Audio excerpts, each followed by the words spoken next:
cerros y arroyos he venido para verte, palabra de honor que sí.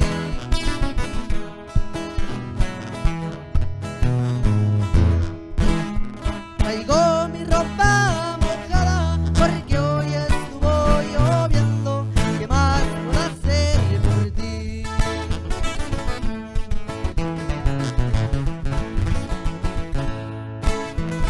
Si las estrellas del cielo pudieran hablar y dirían lo mucho que te amo yo.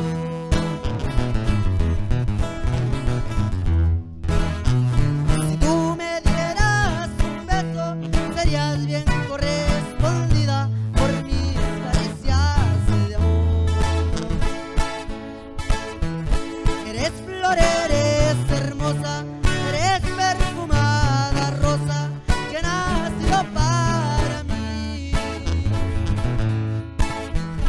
Y acerca tu pecho al mío y abrázame que hace frío, y así seré más feliz.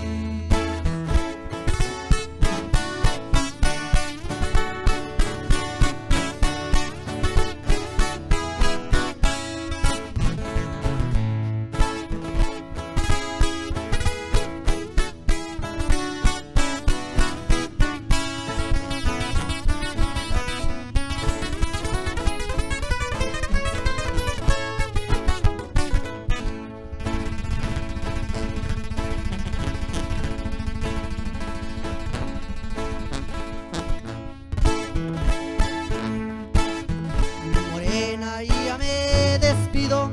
Mañana a la misma hora nos volveremos a ver.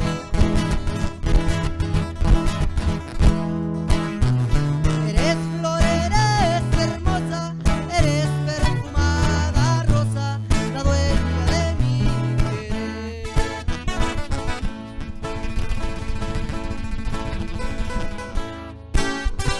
Eres flor, eres hermosa, eres perfumada rosa que ha nacido para mí.